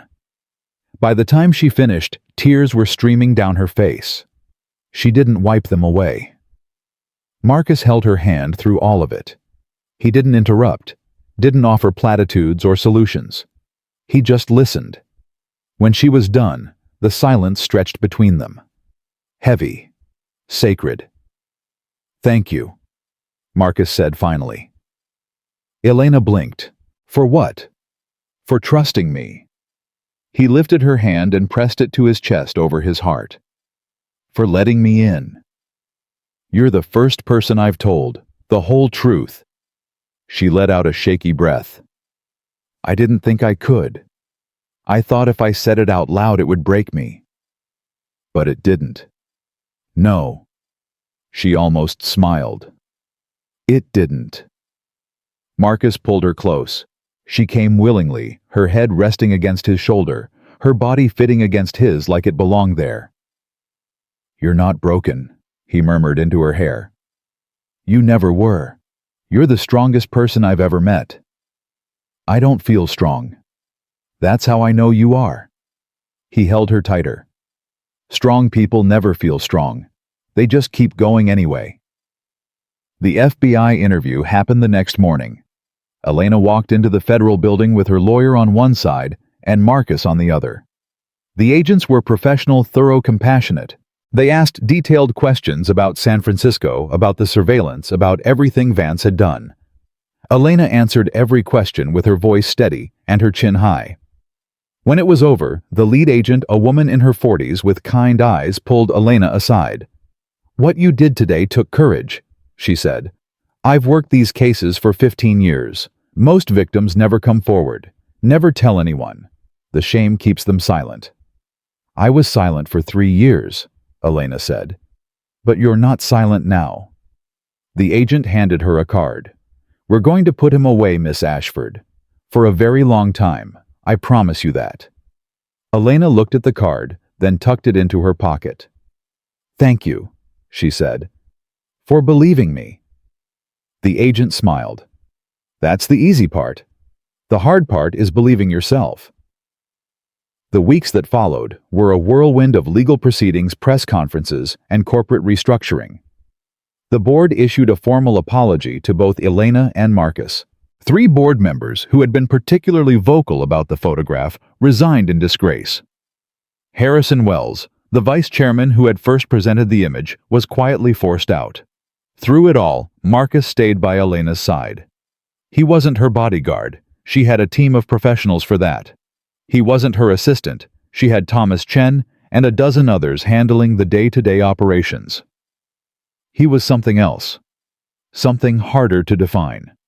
A partner. A confidant. A steady presence in the chaos. Ruth noticed the change immediately. You're different, she said one evening when Marcus came to pick up Sophie. Lighter. Like something that was weighing you down has finally lifted. A lot has happened, Mom. I've seen the news. That man they arrested, he's the one who set you up. Yeah. Ruth studied him with her sharp eyes. And the woman? The one they say he was stalking. Marcus didn't answer, but his face must have given something away because Ruth's expression softened. You care about her, she said. It wasn't a question. I do. Does she care about you? I think so, yeah. Ruth was quiet for a moment. Then she reached out and took his hand. Sarah would want you to be happy, she said. You know that, right? She wouldn't want you to spend the rest of your life alone. Marcus felt his throat tighten. I know. Then stop looking so guilty about it. Ruth squeezed his hand. You're allowed to love again, Marcus. It's not a betrayal. It's just living. Sophie was waiting by the door when he came to get her. She had her backpack over one shoulder and her sketchbook under her arm. Daddy, look what I made. She held up a drawing. A castle. She always drew castles, but this one was different. There were 3 figures standing in front of it. A tall man with brown hair, a little girl with pigtails, and a woman with long dark hair and a crown. That's us, Sophie explained, pointing. That's you, and that's me, and that's Elena. Marcus's heart clenched. Why did you put Elena in the picture, sweetheart? Because she's our friend now. Sophie looked up at him with her mother's green eyes. And friends belong in castles together. That's the rule. Marcus knelt down and hugged her tight. Yeah, he said softly. That's the rule. Elena called him that night after Sophie was asleep. I have news, she said. The preliminary hearing is scheduled for next month. Vance's lawyers tried to get it pushed back, but the judge denied them. That's good. It's more than good. The prosecutor thinks they'll add charges. Apparently they found evidence of similar behavior with at least 2 other women. He's been doing this for years. Marcus felt sick. 2 other women. Maybe more. They're still investigating. Elena's voice was tired. I keep thinking if I had reported it 3 years ago, if I had spoken up sooner, maybe... Stop. Marcus's voice was firm. Don't do that to yourself. You didn't create him. You didn't make him this way. The only person responsible for his actions is him. I know. Logically, I know. She paused. But it's hard to believe it. Sometimes. That's what I'm here for. Marcus lay back on his bed phone pressed to his ear. To remind you, as many times as you need. Elena was quiet for a moment. When she spoke again, her voice was softer. I miss you. I saw you 6 hours ago. I know, I still miss you. Marcus smiled in the darkness. I miss you too. Come to dinner tomorrow, you and Sophie. I found a restaurant with really good pasta and a dessert menu Sophie will love. Elena, I know it's fast. I know there are complications. I know our worlds are different and people will talk and none of this makes sense on paper. She took a breath. But I don't care about any of that anymore. I've spent 3 years hiding and I'm done. I want to live. I want to be happy. And you... Her voice cracked. You make me happy, Marcus. You and Sophie.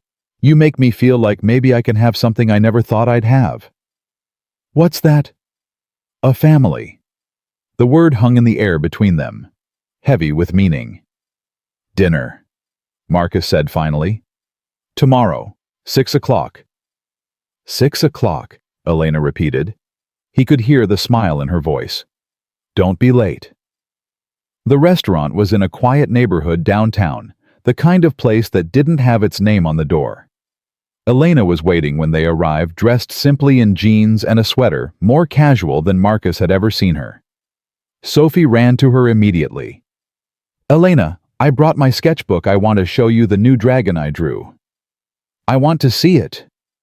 Elena knelt down and hugged her. But first, I hear there's chocolate cake on the menu. Think we should investigate. Sophie's eyes went wide. Chocolate cake. The biggest slice you've ever seen. They ate pasta and garlic bread and too many appetizers. Sophie showed Elena her drawings, the dragons, the castles, the unicorns with swords. Elena listened to every explanation with complete attention, asking questions, making suggestions, treating Sophie's art like it mattered. Because to her it did. Watching them together, Marcus felt something crack open in his chest. Something that had been locked away since Sarah died. Hope. Real hope. The belief that maybe life could be good again. That happiness wasn't just something that happened to other people. After dinner, Sophie fell asleep in the car on the way home. Marcus carried her up to the apartment and tucked her into bed, then stood in the doorway, watching her sleep. His phone buzzed. Elena. Thank you for tonight. Marcus. Thank you. Sophie hasn't stopped talking about the chocolate cake. Elena. She's wonderful. You both are. Marcus hesitated, then typed. I meant what I said. I'm not going anywhere. Elena. I know. That's what makes this different. That's what makes it real. He was about to respond when another message came through. Elena. I'm scared, Marcus. Not of Vance, not of the trial. I'm scared of this. Of us. Of wanting something so much and not knowing if I deserve it. Marcus. You deserve everything. You deserve happiness and peace and love. All of it. Elena. How do you know? Marcus thought about the question for a long moment. Then he typed, "Because I've watched you. The way you treat Sophie. The way you treat me. The way you faced down a boardroom full of people and told the truth when lies would have been easier. You have more courage and more heart than anyone I've ever met." He paused, then added, "You're not the broken woman you think you are. You're the woman who put herself back together. That takes more strength than anything else." The reply came slowly. "Elena, I want to believe that. Marcus." "Then believe it. And on the days you can't, I'll believe it for you." 3 dots appeared, disappeared, appeared again. Finally, Elena, "I think I'm falling in love with you." Marcus stared at the screen. His heart was pounding. He typed back, "I know I'm falling in love with you." No response for a long moment. Then his phone rang. "Hi," Elena said. Her voice was thick. "I didn't want to say this in a text." "Say what?" "I'm not falling anymore." She paused. "I've already fallen, completely. It terrifies me." "Why?" "Because the last time I let someone in, they destroyed me. And you—" Her voice broke. "You could destroy me too, Marcus. You have that power, and I'm trusting you not to use it." Marcus closed his eyes. He understood what she was saying, the risk she was taking, the walls she was tearing down. "I will never hurt you," he said. "I promise you that. On my daughter's life, on Sarah's memory, on everything I hold sacred, I will never hurt you." Elena let out a breath that was half sob, half laugh. "I believe you," she whispered. "I actually believe you." "Good." Marcus smiled in the darkness. "Because I meant every word."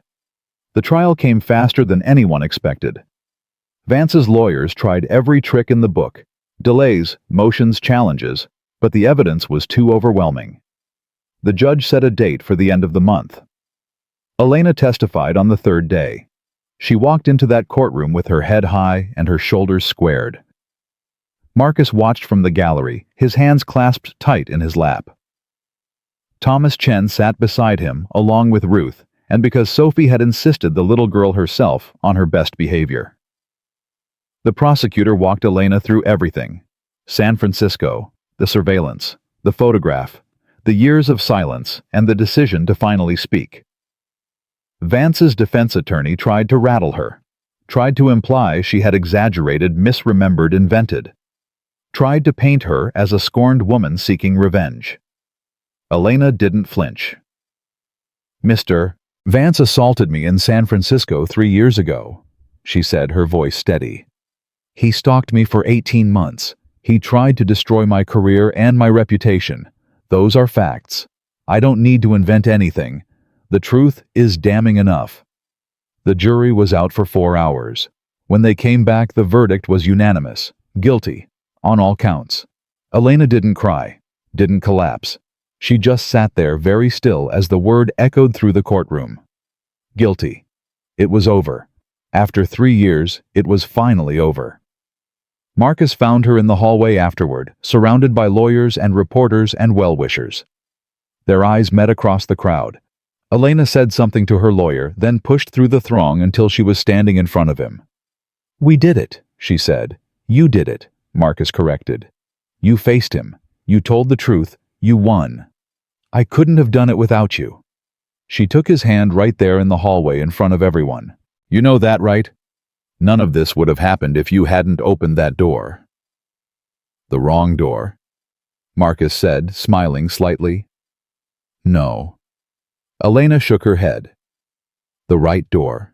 The only door that mattered." She stepped closer. The reporters were watching. The cameras were flashing. But Elena didn't seem to notice. Or maybe she just didn't care anymore. "I love you," she said, simply, clearly, without hesitation. Marcus felt his heart swell. "I love you too," he said. And right there in the courthouse hallway, with the world watching, he kissed her. The flash of cameras was blinding. The murmur of the crowd was deafening. But Marcus didn't hear any of it. All he heard was Elena's breath catching. All he felt was her hands gripping his jacket. All he knew was that after 3 years of silence and fear and hiding, she was finally free. They both were. The photograph of their kiss made the front page of every major newspaper the next morning.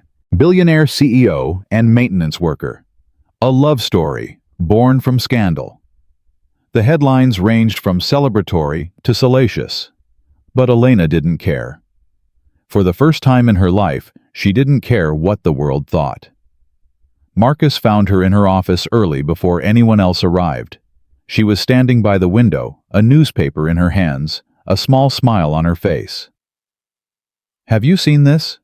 She held up the front page. The photograph showed them mid-kiss, Elena's hands gripping his jacket. Marcus's arms wrapped around her waist. "We're famous. Infamous, maybe." Marcus crossed the room and stood beside her. "Are you okay with this? The attention?" "I spent 3 years hiding." Elena set down the newspaper and turned to face him. "Hiding from Vance. Hiding from my trauma. Hiding from anyone who might get too close." She reached up and touched his face. "I'm done hiding. Whatever comes next, I want to face it in the open. With you." Marcus covered her hand with his own. "The board won't be happy, a CEO dating a maintenance worker. You're not a maintenance worker anymore." Elena's eyes sparkled. "You're the head of security technology for the executive wing. Remember, I promoted you." "Still, people will talk. Let them." She stepped closer. "I've spent my whole life worrying about what people think. Where did it get me alone? Afraid. Building walls so high I couldn't see over them." She shook her head. "I'm not doing that anymore. I'm choosing happiness. I'm choosing you." Marcus pulled her close. She came willingly, fitting against him like she belonged there. Like she had always belonged there. "Sophie drew another picture," he said into her hair. "Of the 3 of us, in a castle. She told me." Elena's voice was soft. "She said friends belong in castles together, that it's the rule. She's 7. She makes up rules constantly." "I like her rules." Elena pulled back enough to look at him. "I like her. I like who I am when I'm with her, with both of you." The morning light was golden through the window. For a moment they just stood there, holding each other, letting the silence say what words couldn't. Then Elena's phone rang. "That'll be legal," she said with a sigh. "Post-trial paperwork. It never ends. Go. I'll see you tonight. Dinner at Ruth's." Elena smiled. "Your mother invited me. Apparently she wants to interrogate me properly." Marcus groaned. "She means well." "I know she does. That's why I said yes." Ruth's apartment smelled like pot roast and fresh bread when they arrived. Sophie raced ahead, bursting through the door with her usual enthusiasm. "Grandma, we're here. Is dinner ready? I'm starving." Ruth appeared from the kitchen, wiping her hands on an apron. Her eyes went immediately to Elena, standing slightly behind Marcus with an uncertain expression. "So," Ruth said, "you're the one." "Mom," Marcus started. "Hush. I'm talking to her." Ruth stepped forward, studying Elena with the sharp eyes that had seen through every lie Marcus had ever tried to tell. "You're prettier in person than on TV." "Thank you, I think." That wasn't entirely a compliment. Ruth's expression was unreadable. "Pretty women break hearts. I've seen it happen." "Mom, that's not fair." "I said hush." Ruth held up a hand, her gaze never leaving Elena's face. "My son has been through enough. He lost his wife. He's raised that little girl alone. He's worked himself half to death trying to give her a good life." Her voice hardened. "If you're going to be part of that life, I need to know you're serious. That this isn't some fling, some distraction." Elena didn't flinch.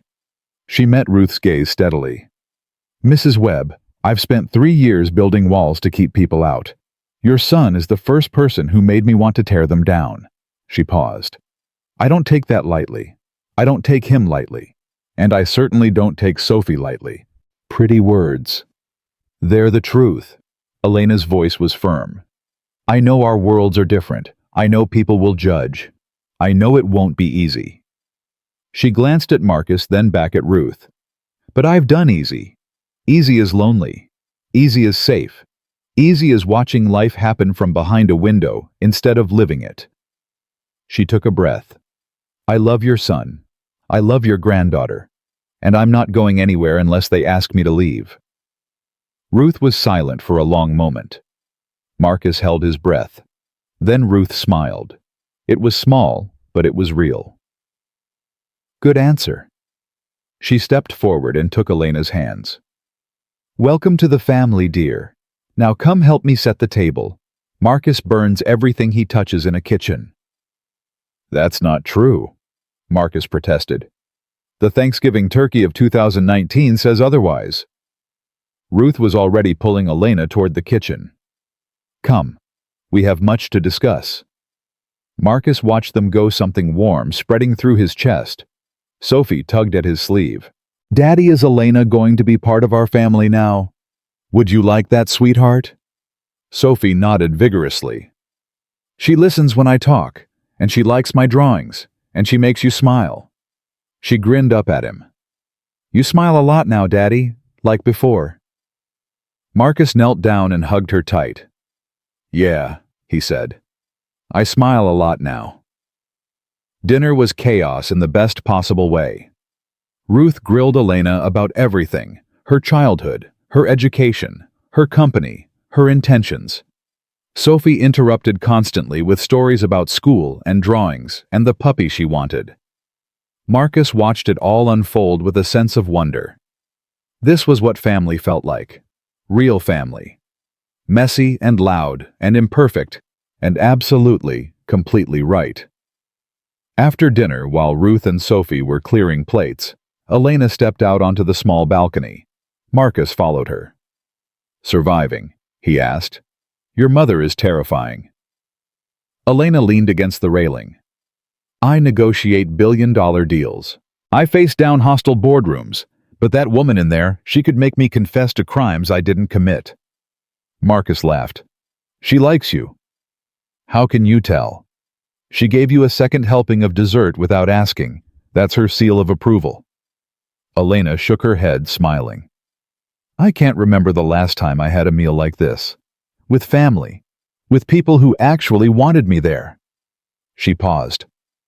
Not for my money or my connections. Just for me. That's what family is supposed to be. I wouldn't know. Her voice was quiet. My mother died when I was 8. My father when I was 12. I was raised by nannies and boarding schools. The closest thing I had to family dinners was corporate events. Marcus moved closer, sliding an arm around her waist. You have family now, he said, if you want it. Elena turned to face him. Her eyes were bright in the evening light. I want it, she whispered, more than I've ever wanted anything. Marcus kissed her, soft, slow, a promise more than a passion. When they pulled apart, Sophie was standing in the doorway, watching them with a gap-toothed grin. Grandma says you're being gross, she announced. But I think it's nice, like in the movies. Go tell Grandma we're coming, Marcus said. Sophie skipped back inside, giggling. Elena watched her go with an expression Marcus couldn't quite read. She's amazing, Elena said. You've done such a good job with her. She raised herself mostly. I just tried not to mess it up. That's not true. Elena shook her head. You gave her stability, love, a home. After everything you went through, losing Sarah, working 2 jobs, trying to keep it all together, you gave her exactly what she needed. I gave her what I could. You gave her everything. Elena's voice was fierce. Don't diminish that. Don't diminish yourself.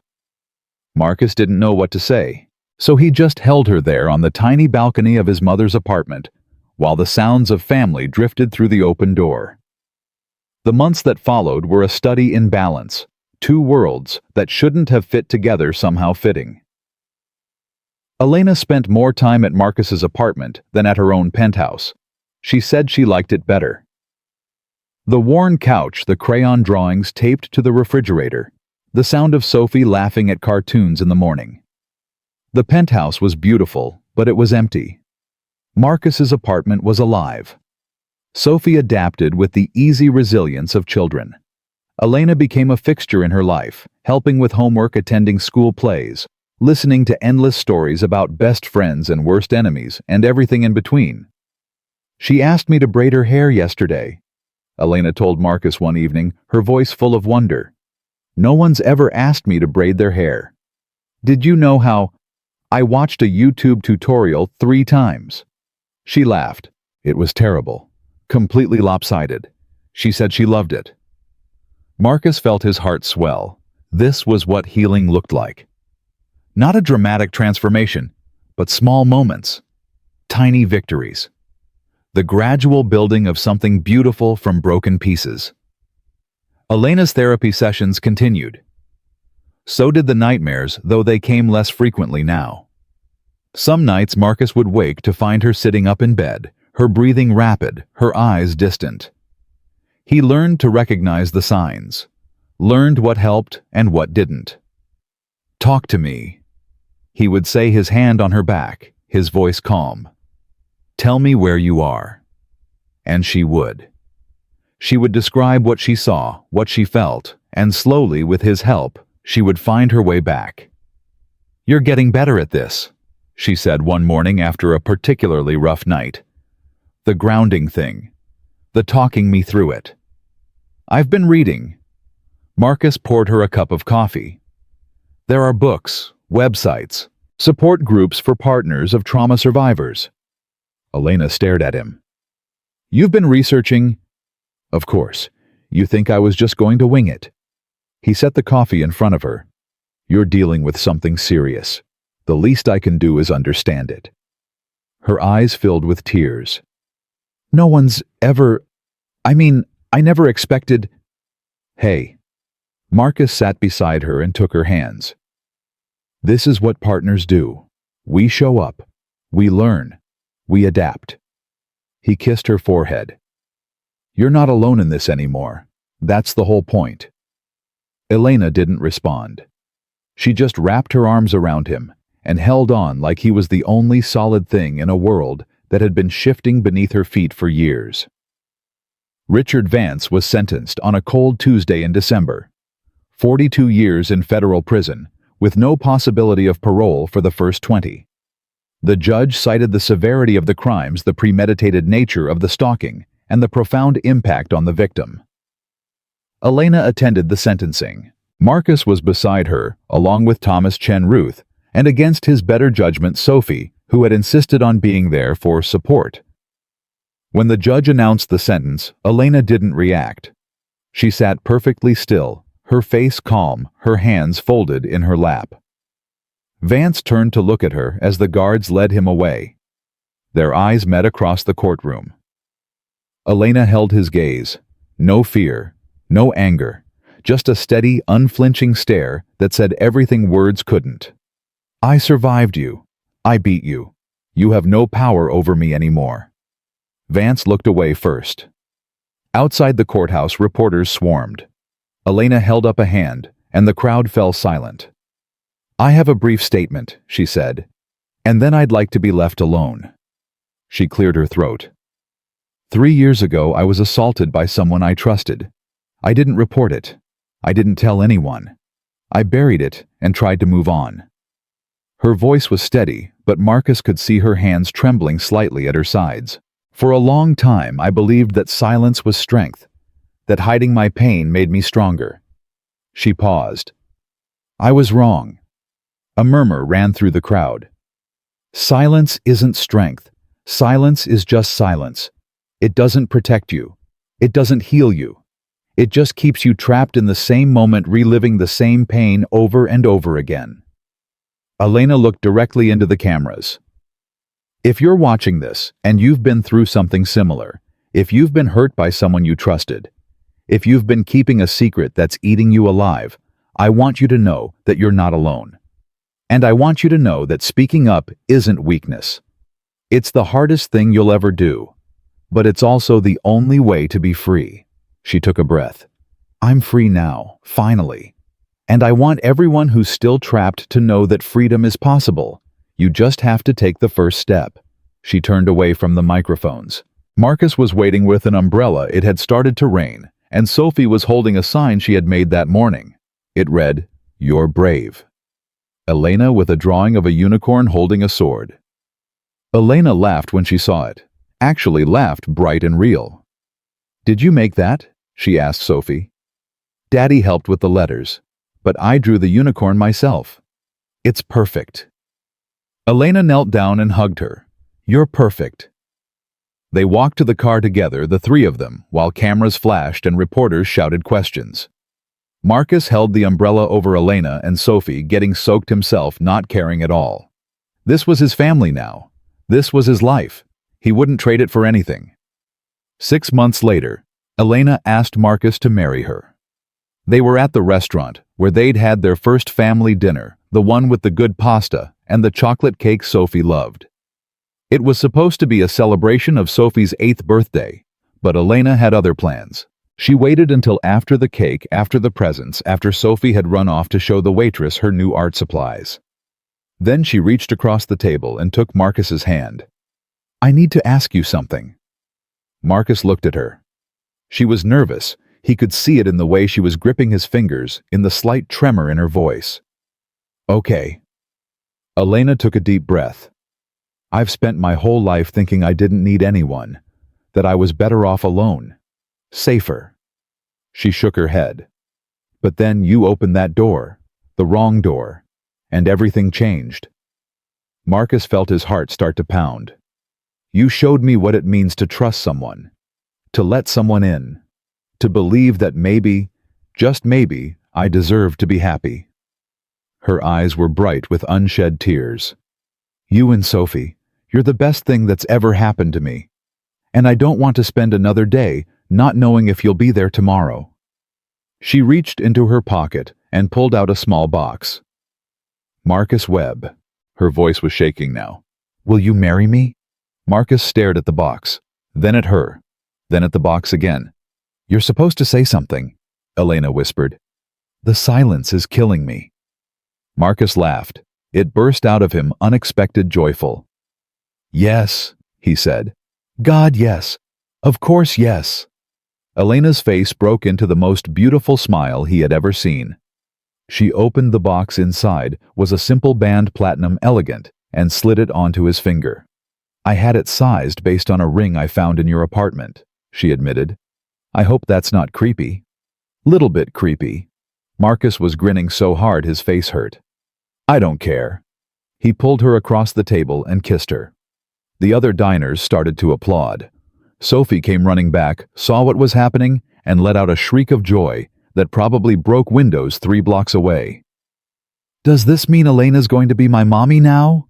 she asked, bouncing up and down. Elena looked at Marcus. He looked at her.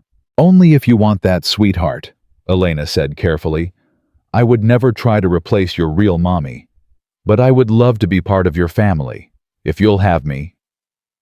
Sophie threw her arms around Elena's neck. "I'll have you," she said, "forever and ever and ever." The wedding was small. Just family and close friends gathered in Ruth's backyard on a warm day in June. Sophie was the flower girl, scattering petals with more enthusiasm than precision. Thomas Chen served as Marcus's best man. Elena's assistant, a woman who had been with her for 15 years, stood as her maid of honor. Ruth cried through the entire ceremony. Happy tears, she insisted. The happiest tears. When the officiant asked if anyone objected, Sophie raised her hand. "I object to Daddy wearing that tie," she announced. "It's ugly." The entire gathering burst into laughter. Marcus looked down at his tie, a gift from Ruth, admittedly not his style, and shrugged. "She's not wrong," he admitted. Elena laughed, too bright and free, the sound of someone who had finally learned to let go. They exchanged vows. Simple words, but Marcus meant every one. To love, to honor, to protect, to stand beside her through darkness and light, fear and joy for as long as they both lived. Elena's vows were longer. She talked about walls and doors and the courage it took to let someone in. She talked about Marcus opening the wrong door and finding her at her most vulnerable. She talked about how that moment, that terrible, embarrassing, life-changing moment, had been the beginning of everything good. "You didn't just find me," she said, her voice thick with emotion. "You saved me, not from Vance, not from the trial. You saved me from myself, from the prison I had built around my own heart." She squeezed his hands. "I promise to spend the rest of my life trying to be worthy of that, of you, of the family we're building together." When the officiant pronounced them married, Sophie cheered louder than anyone. "Does this mean I can call you Mom now?" she asked Elena afterward, chocolate cake smeared across her chin. Elena knelt down to her level. "You can call me whatever feels right," she said. "Mom, Elena, supreme ruler of the universe. I'll answer to any of them." Sophie giggled. "Mom sounds good." "Mom it is then." Marcus watched them, his daughter and his wife holding hands laughing together, and felt something click into place. The last piece of a puzzle he hadn't even known he was solving. This was what happiness felt like. Real happiness. Not the absence of pain, but the presence of love strong enough to carry you through it. Later that night, after the guests had gone, and Sophie was asleep in Ruth's spare bedroom, Marcus and Elena stood on the balcony of his apartment. Their apartment now. They had decided to keep it at least for a while. The penthouse could wait. This was home. "A year ago I didn't know you existed," Elena said quietly. "I was just surviving. Going through the motions, hiding from everything and everyone. And now?" She turned to look at him. The moonlight caught her face, softened her features. "Now I'm living. Actually living. For the first time since I can remember." Marcus pulled her close. She fit against him perfectly the way she always did. "No more hiding," he said. "No more hiding," she agreed. They stood there in comfortable silence, watching the city lights spread out below them. Somewhere out there, people were fighting and loving and grieving and hoping. Somewhere out there, another woman was hiding her pain, building walls believing she was safer alone. Maybe she would find her way out too. Maybe someone would open the wrong door and change everything. "I've been thinking," Elena said suddenly. "About what?" "About starting a foundation. For survivors. A place where people can find resources, support community." She paused. "A place where they don't have to hide." Marcus looked at her. "That's a big undertaking." "I know, but I have the resources. And now I have the courage." She met his eyes. "You gave me that. You and Sophie. You made me brave enough to stop surviving and start fighting back. You were always brave. You just forgot for a while." Elena smiled. It was the smile he loved most, soft, unguarded, completely real. "Maybe," she said. "But you reminded me, and I want to do the same for others." Marcus kissed her forehead. "Then we'll do it together." Together. She said the word like it was new, like she was still getting used to it. "I like the sound of that." They stayed on the balcony until the moon set, and the first hints of dawn began to lighten the sky. Then they went inside to their home, to the life they were building day by day. A year ago, Marcus Webb had been invisible. A maintenance worker fixing broken things, raising his daughter alone, asking nothing from the universe but stability. A year ago, Elena Ashford had been trapped. A prisoner of her own fear, hiding behind walls so high she couldn't see over them, surviving, but never living. Then Marcus opened a door. The wrong door. And everything changed. It wasn't a fairy tale. There were still hard days ahead. Nightmares that wouldn't fade completely. Scars that would never fully heal. The messy, complicated work of blending two lives, two worlds, two wounded hearts. But they would face it together. All of it. The darkness and the light. The fear and the hope. The breaking and the healing. because that was what love meant. Not the absence of pain, but the presence of someone willing to walk through the pain beside you. Not perfection, but partnership. Not happily ever after, but happily right now in this moment with this person building something real one day at a time. Sophie's drawing still hung on the refrigerator. The castle, with 3 figures standing in front of it. The princess, the knight, and the little girl who had brought them together. Friends belong in castles together. That's the rule. Marcus looked at that drawing every morning. It reminded him of the truth he had learned the hard way. Sometimes the wrong door leads exactly where you need to go. Sometimes the mistake that could ruin your life turns out to be the beginning of the best thing that ever happened to you. Sometimes you find your family in the last place you expected. And sometimes, if you're very, very lucky, you get a second chance at happiness. Marcus Webb had opened the wrong door, and on the other side he found everything he never knew he was looking for.